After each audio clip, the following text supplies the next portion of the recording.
Okay, so we're pretty much fresh from Santa explaining the entire lore and plot of the Avatar movies with the blue people to me.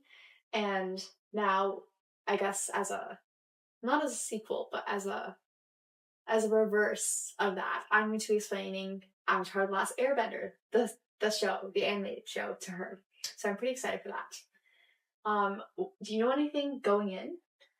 I know the meme, like everything was perfect until the Fire Nation attacked or something like that. That's a meme? Well, I don't know if it's meme, but I keep hearing it. And then I also know that there's this little boy named Aang, and he's bald, and he has a blue arrow on his head. Yes.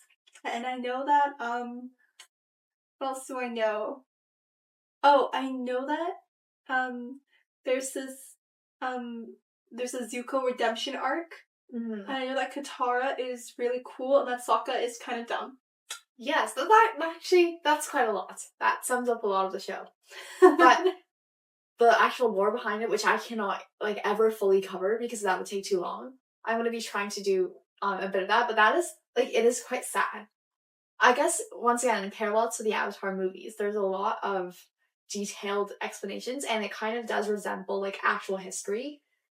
And it reminds me a lot of what we learned in history class as well, with the Japanese invasion, and we're gonna learn more about that. But so I'm gonna start off with kind of explaining the time period, and so what leads to the first episode, because the very first episode we're introduced to the characters, but before that there's a lot that happens that we don't ever actually see. It's explained throughout the series, but I'm going to be kind of putting it into chronological order for you.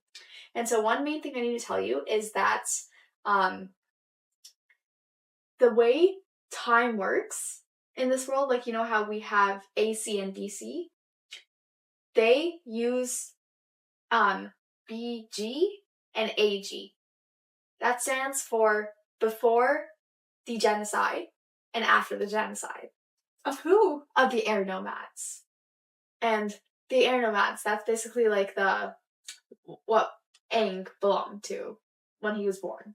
Oh. Yeah, I'm telling you, this is very sad, and there's a lot of history behind it. So basically, that's how the timelines are split up, okay? And so before all that happens, we have a timeline before the avatars existed. So avatars, they didn't always exist. And before them, the world, there was a spirit world and a human world, okay? And so the boundary between them, it was broken down, and so that led to the worlds intermixing, and you can see how that's dangerous. Wait, so are these spirits in when people die and they become spirits? No, they're kind of coexisting. Spirits exist and the humans exist. Okay. Yeah, and so that there's all kinds of spirits, so it's a bit dangerous as well. But anyways, now that the boundary's broken, they can they're all very direct with each other. And so they share the same world. And lion turtles were the only source of protection for the humans. So this is kind of where the elements come in.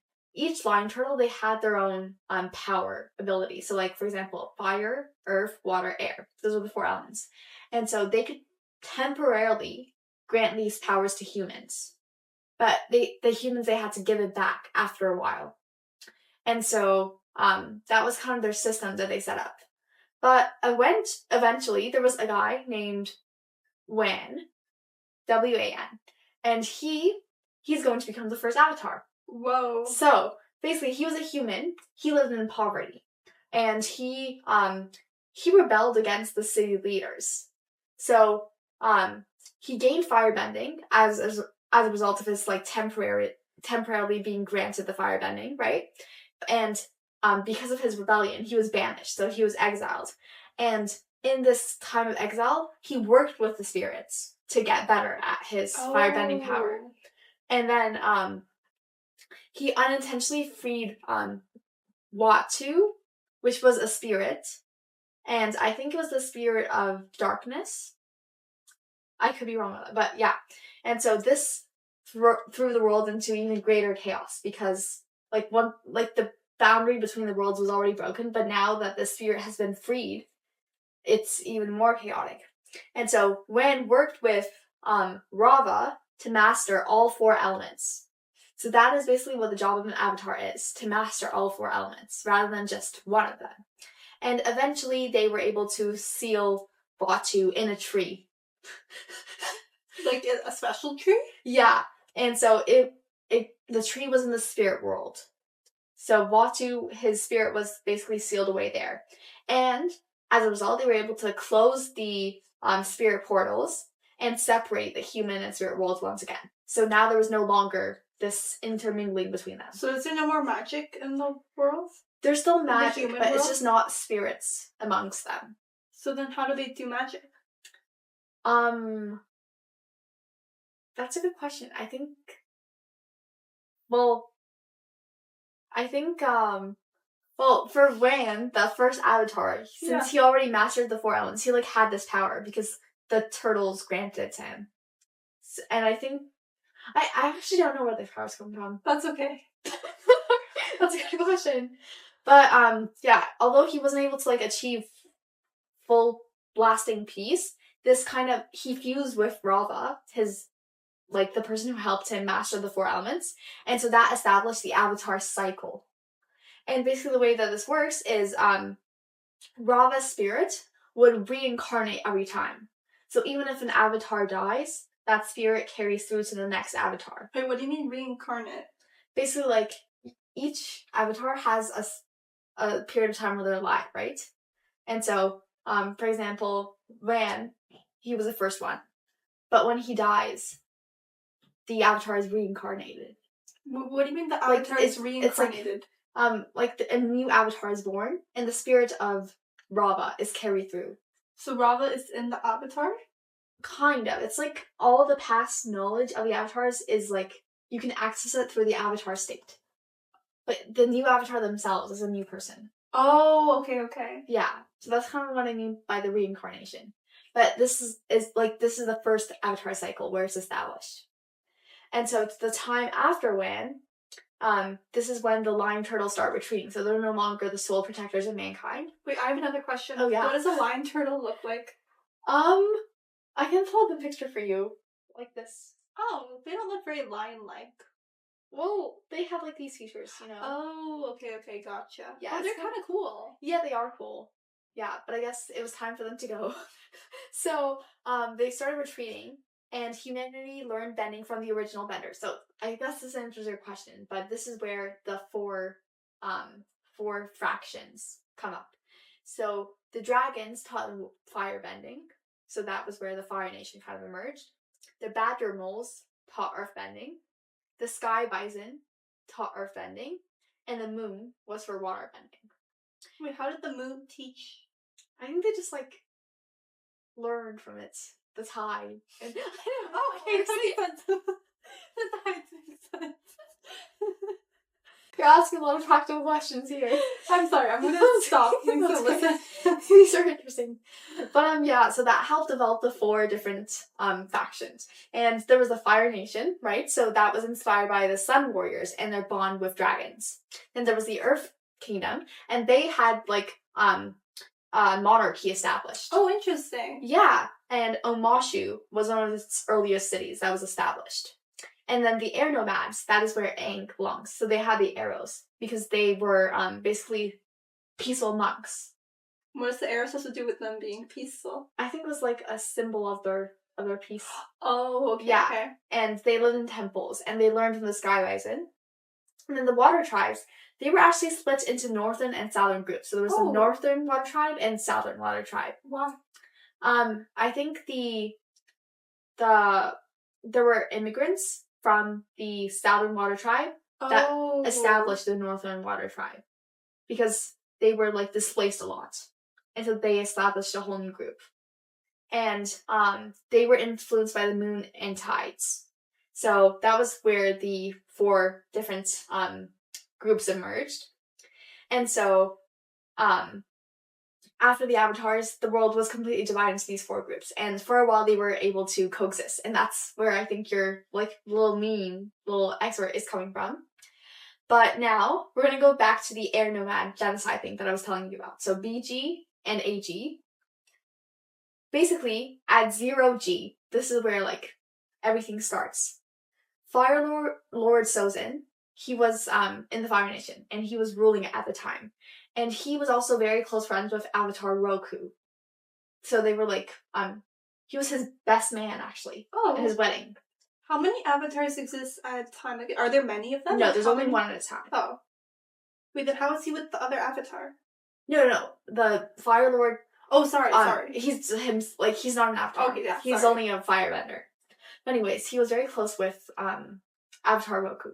However, Fire Lord Sozin, he had a lot of, like, ambitions in mind. And can you guess what those ambitions are? Is it to, like, take over other kingdoms? Exactly. It's like world domination, basically. Oh. Yeah, and Roku, he tried his best to, I guess, dissuade him from that. But he wasn't really successful. And so the two grew apart. And Sozin, during this time, he was able to, I guess, gather more and more resources. And so eventually, he used the power from a comet, which would be named Sozin's Comet, to basically catalyze and commit his genocide against the air nomads. Why did he pick the air nomads specifically? Like, was it just, like, one part on, like, the way? Like, was he planning to get to everyone else, too? That is a very good question. I think, overall, he wanted the Fire Nation to take over, but I think maybe it was because the air nomads were the most peaceful group of them all, so he thought that by targeting them, there would be, like, because they would be the ones trying to keep peace. That's a theory I just developed on the spot, though, so I need to look more into the actual reason. But anyways, this is when the 100-Year War begins. And so this is a war that he basically starts against all the other nations. And in this time, he's basically trying to, I guess, just take over. And each fire lord after him, they also follow in his footsteps. And so they're all kind of antagonists and trying to continue this war. And Aang, he was one of the new avatars. He was born during around 100 BG. So before this happens, he was born in that time. Yes, and... Wait. Yes, okay. And so he was raised under monk Gyatso, and so they lived very peacefully. Aang was very young at this time as well. And so Aang and Appa, however, once... Wait, who is Appa? Oh, sorry. Appa is his sky bison. Oh, okay. So all the air nomads have sky bison. Do you know what one looks like? Have you seen it? Is it a bison with wings? Basically, like, it's very cute. Aww. Yeah, and it has a little arrow too. Aww. Yeah, it reminds me of your whale a bit. That's really sweet. Yeah, but basically, he has his own, and so, they have, like, baby Appa too. It's so cute. And so, basically, once he learns that he kind of needs to go away from the air nomads and, start learning all the other elements, and he learns about Fire Lord Sozin's ambitions, because somebody tells him, he gets really scared, so he runs off with Appa. And he runs away from Monk Gyatso. And so, however, they went into the middle of a storm. So, while this happens, he kind of gets very terrified, and he enters the Avatar state. That's basically when, like, the past knowledge of all the avatars kind of enters him. And so this traps him and Appa in an iceberg. Wait, how does that trap him in an iceberg? I think he just gets, like, very scared, and then he kind of freezes, paralyzes on the spots. And then the Avatar state is kind of where he's glowing. Wait, I have a question. Yeah. So in this case, then, is the Avatar state, does it just pass from person to person, or do you, like, train for it? I think, like, you mean being able to enter it? Yeah, because you said, like, he entered it, but, like, how do you enter it? Like, is it just, like, a moment thing, like, when the time is right? That's a good question. He was able to, like, in this moment, I think it was because he was very scared, and he needed, I guess, maybe somewhere deep in his unconscious, the avatars before him knew that he needed help, so he was able to enter it. But later on, he practices, and he is able to control when he hasn't. Yeah. I think I may have gotten wrong about when he was born. I don't think he was born in 100 BG, but the moment when he enters this iceberg, that's around the start of the air nomad genocide, so that's 0G. So he enters it at this time. And so once he enters the iceberg, he's basically, like, frozen. And he doesn't know how long he's frozen for, but in 99 AG, so 99 years after this genocide takes place, and all the air nomads are essentially wiped away, and he didn't know this was going to happen, that, like, all of them would, die. He's still trapped in this iceberg. And so in this period of time, since there's only one avatar able to, live, no new one could emerge. And the whole world thought that the avatar was gone, and they lost hope. They lost hope. Because before, the avatar was, like, such a symbol of peace and importance. Yeah. But now that there's none, they thought that there was no more hope left for the world. That's so sad. Yeah. And eventually, Aang, he gets, free from this iceberg when Katara accidentally frees him. She was, Katara, she is basically in the Southern Water Tribe. And so she was practicing her water bending. And then she accidentally, like, stumbled across his iceberg. And then he, wakens up, and he still looks like a kid because he's been frozen in time. And he doesn't know how long it is. He thinks it's been like a week, maybe a month at most. Oh. But then it turns out he's 100 years old. That's really sad. It was, like, all his family gone too. Yeah, because all the air nomads, they died. And it's really sad. In the first episode, he starts finding out about what happened because he didn't know about this genocide. That's so sad. Yeah, and he lost all his family, and all he had was Appa. Yeah, but it was very sad.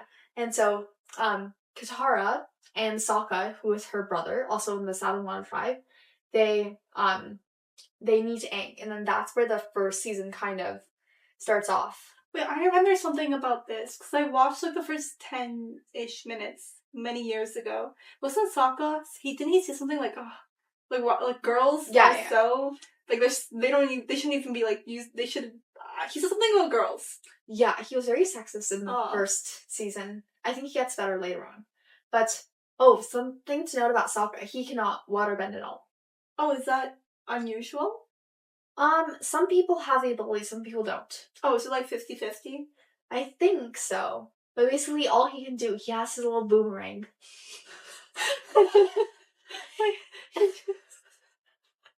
Okay, cute. And he's trying to, like, train to be a warrior because that's, the only way he can help. But basically, yeah. And, Katara, she's trying to learn. But then her mother actually died. Well, her and Sokka's mother died during the era of the, Fire Lord, trying to take over the water tribes because they were targeting all the tribes. So she died during that time. And, yeah, so that basically sums up everything that leads up to that point, the first episode. But I also wanted to provide some background for the Fire Nation as well, because Zuko, he's a very important character. And so,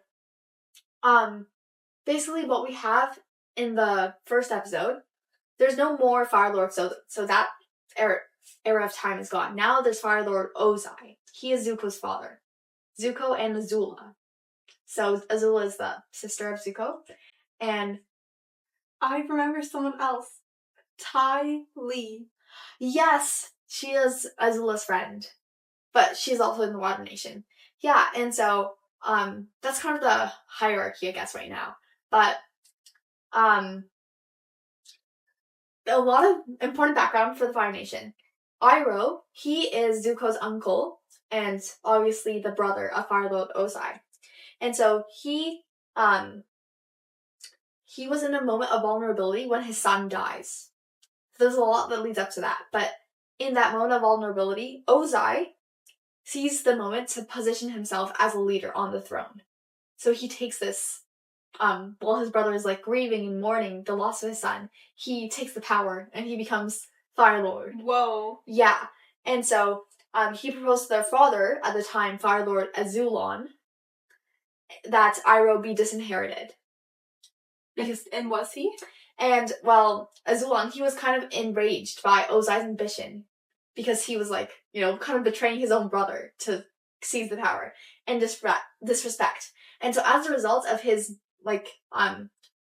being furious with Ozai, he ordered that Zuko die because he was his son. And so he wanted him to sacrifice his firstborn son.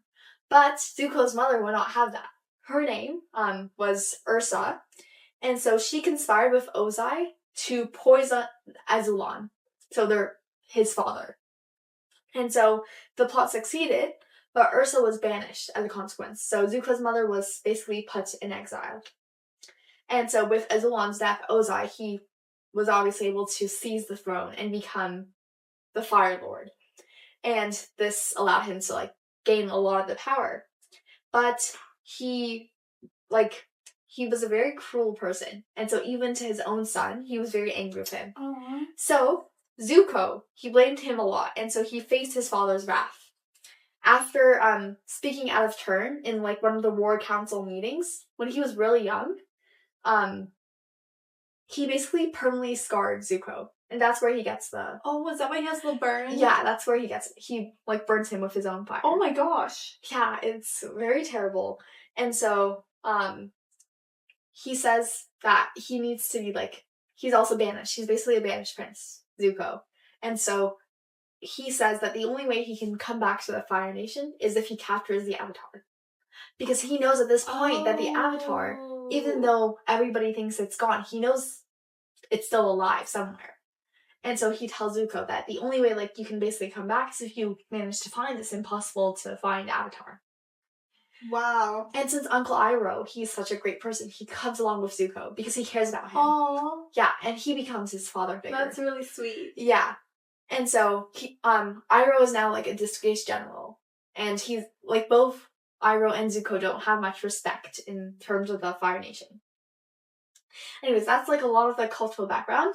And what I thought was interesting about this was that there was also, like, a lot of, like, cultural influences for the show. Because, like, obviously the art style itself, it was kind of inspired by, Japanese animation. The creators themselves said that they were a lot, inspired by Spirited Away, the show. And so, like, you can see that in a lot of the martial art animation styles, too. That's really cool. Is that sorry. Yeah? You should finish your thing. Sorry. I was going to say, like, just a lot of the bending moves, and it's very cool to see all that. Yeah. Is Spirited Away the thing with, like, Robert Pattinson? He voiced something? It could be. It has, like, I think this little girl on the cover. I could be wrong. But, yeah. They were very influenced by, like, many different contexts. And the Fire Nation themselves, like, and, like, all of that nation, they were mostly inspired by, I think, Japan and how they were, you know, conquesting a lot outside and trying to take over China. And the Earth Nation, they kind of were the most influenced by China. So, like, a lot of the food, the clothing, that was influenced by it. And also, like, the monarchy, too. And finally, there was the Water Tribe. They were mostly influenced by, like, Arctic cultures, so a lot of indigenous tribes. And throughout the show, the Avatar itself, I think that took a lot of inspiration from Buddhism and Hinduism, because, like, the 4 elements, like, that was a very important thing. And also, like, as Aang goes on his journey throughout the show, he learns a lot more about the rules about the Avatar and, like, how it came to be. So I think that was inspired a lot by different aspects of the religion. So that's really interesting to learn about. Yeah, they took so many different inspirations and they put it into this great show. So I'm really seeing the similarities to Blue Avatar with, like, the comparison to, like, indigenous Native Americans and stuff like that.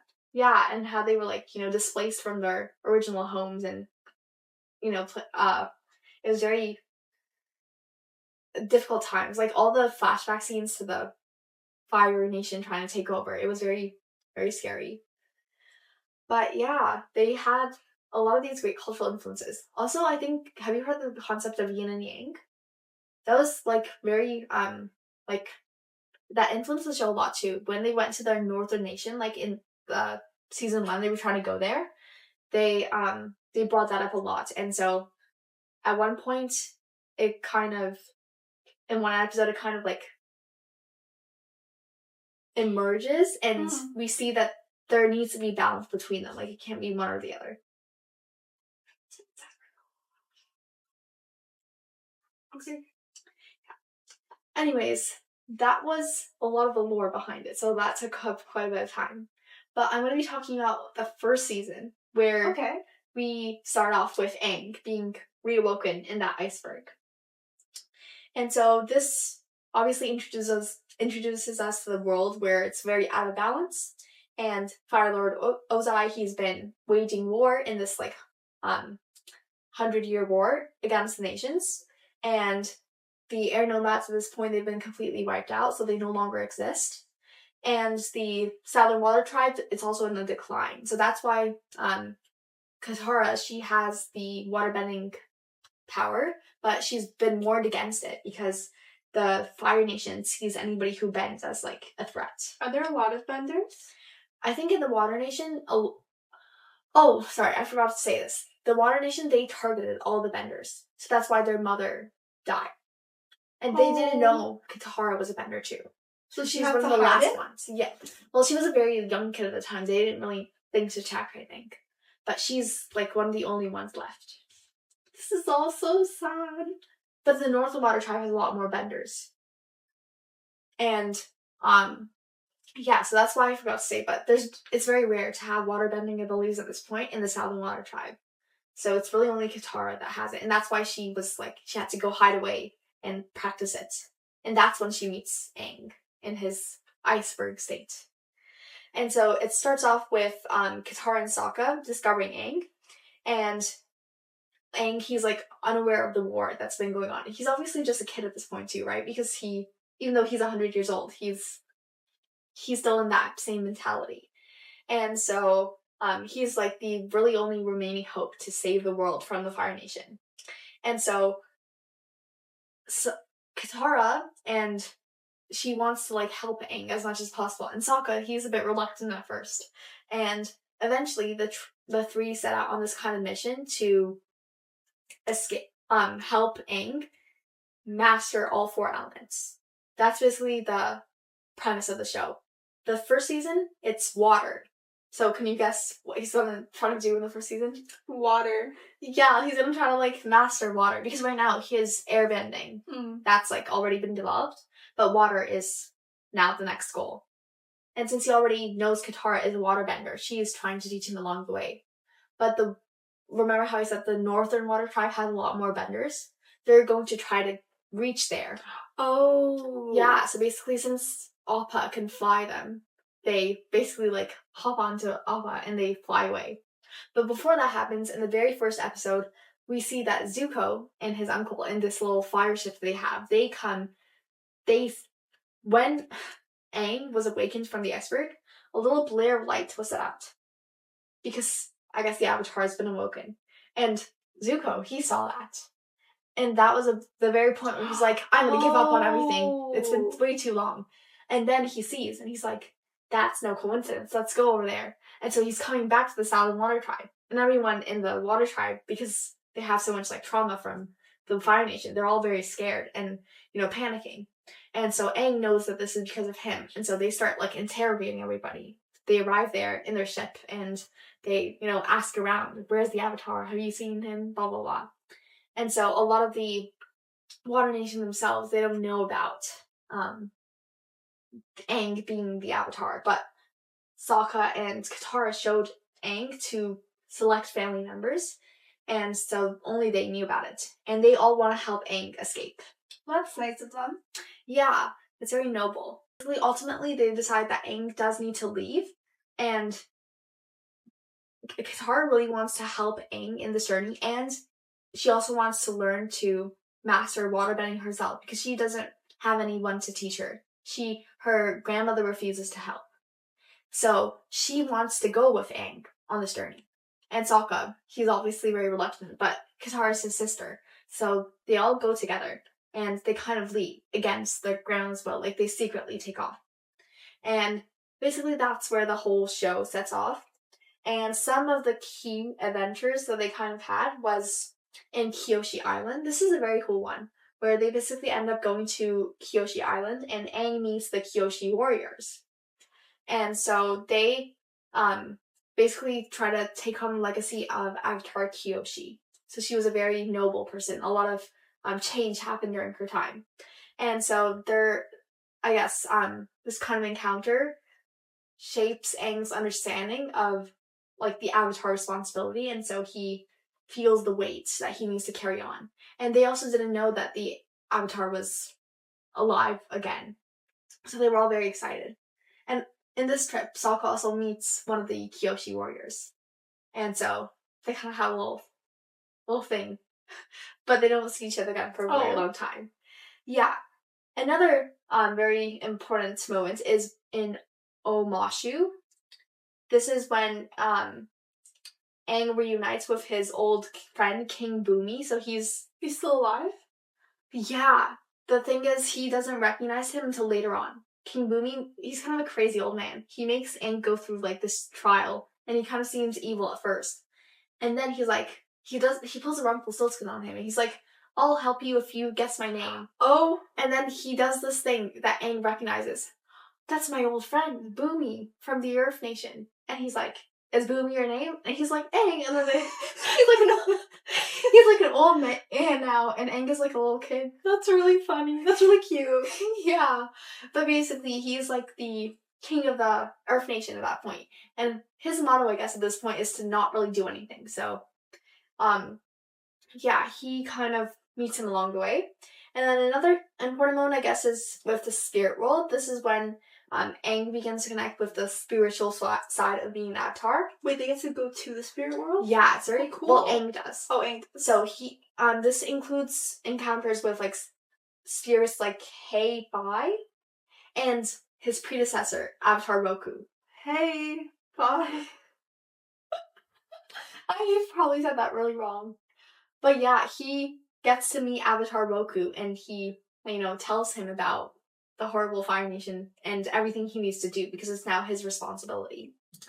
And so it leads to the ultimate moment of Aang arriving in the Northern Water Tribe. And this is where he trains with Master Pakku. And here, an interesting thing to note is that Master Pakku, he is actually the lover of Katara's grandmother. Oh. Yeah. And so he basically takes on like fatherly role, but in the Northern Water Tribe, guess who can't practice waterbending? Women. Oh no! Well, they can, but the only thing they can use it for is for healing. Oh, Sokka must love it there then. That is very true. And Katara, she's like, oh, sign me up for the classes with Aang because he's being taught by Master Pakku, right? And to train and attack. And he's like, no, sorry, women don't have a place here. And then she's like, what if I face you off? And so they basically face each other off. And then she ends up like holding her own, and she's very strong. And she, with her own self-taught knowledge, she's very great. And even after all that, he still like refuses to teach her. So Aang is like, well, if Katara can't be taught here, then neither will I. Okay, that's good. Yeah, and so they go off together again. And so they're basically like trying to teach each other. However, once they come here, since Zuko is still following along them and trying to trail after them in his little ship, the Fire Nation launches another assault. It's always them. Yeah. And so this is led by Admiral Zhao, and he wants to destroy the moon spirit to stop waterbending. Why are they literally so evil? Yeah. So this is the yin and yang thing. He wants to destroy the moon spirit. And so if he does that, then no more waterbending. And so less threat to them. And so Aang, with the help of Princess Yue and the ocean spirit, it's a very cool episode. He is able to defeat Zhao's forces. It's very chaotic, that whole thing. And however, this does involve a moment of sacrifice. This is a bit of spoiler, but basically Yue, she has to give her life to restore the balance. Oh, and Yue also has a thing with Sokka. With Sokka? Wait, how old is Yue? They're she's a princess. She's I think they're supposed to be around the same age. Okay. Yeah. And so she becomes the new moon spirit. And so the kind of important thing is throughout the show, whenever Sokka sees the moon, he's like, that's Yue. Oh, that's sweet. Yeah, but basically that's the very end of the season. Is he happy that Yue no longer has power? Because, going with power. Sokka gets better. Okay, that I'm sure he does. Character development, right? I think in the live action show, they don't show him being very sexist. Oh. But I think it was a very important character development for him. Because he starts off very woman-hating. And then develops into a better person. Well, that's good to hear. This is so interesting. I feel like, okay, before, I've heard a lot about the show and I heard a lot of praise for it, but I guess, this is on me. Because it was, like, animated, I was like, wow, it's probably, like, just for kids. Like, I'm not really gonna get into this. But the way you've told me all of this, there's so much intricate lore, and clearly I was wrong for just thinking that just because it's animated, it's for kids. Or, like, even if it was for kids, it can't be good. Yeah, I feel like it has such a deep, like, a deeper meaning beyond it. And if you actually, like, consider what's going on, like, it's a very not realistic because of the magical aspects, but, it kind of depicts the reality of what it was like for, I guess, people at the time living under that oppressive rule. So it's like, as a kid, you don't understand that, but you can kind of appreciate that when you grow up. And that's so interesting. Is Legend of Korra, is it set at the same time as this? It's after Aang's rule. And a lot of people also hate Korra because they're like, oh, Aang was definitely a stronger avatar than Korra. But actually, an interesting thing about Korra is when she is a very young kid, like, I don't know, 7, 6, 4, she masters all the elements. So she's, like, over there. She's, oh my goodness. Like, you see her, a little scene of her as a baby. She's mastering all the elements. She's doing fire bending. She was born into the water tribe, but she can do all elements. Whoa. Very well. Yeah, so she's, like, very strong from the get-go. What do you think of the 2010 Avatar movie? Oh, I watched that, I think, once, and I think it was not great. It did not live up to the expectations that were established by the show. I've heard lots of hate towards it. Yeah, it was not great. The live action was a bit better in terms of accuracy. They actually got, indigenous actors for the water tribes. So that was good. And it was a bit more accurate to, like, the ages of the people themselves and everything else, but ultimately there's nothing better than the live action. I mean, sorry, the animation. Nothing's better than the original. That's just because, like, it's very hard to take all the, fantastical elements of the animation and translate it into, live action. That makes sense. Yeah. I hope you can watch the show, even though it's kind of long. You've actually inspired me. Like, while you were talking, I was like, wow, maybe I should start watching. You really should. It might be hard to get into it at an older age, but there's, like, very cool episodes. And I'm excited. And there's only 3 seasons, right? So I feel like you can get through that. Yeah. Well, let's see if I can get through that with my history. And it's very exciting to see Zuko's redemption, like you mentioned, later on. Yeah. Yeah, I'm excited to talk about this with you. Mm-hmm. I hope we can make it through. Yeah, that's so passive-aggressive. Thanks. Okay, well, thank you. You.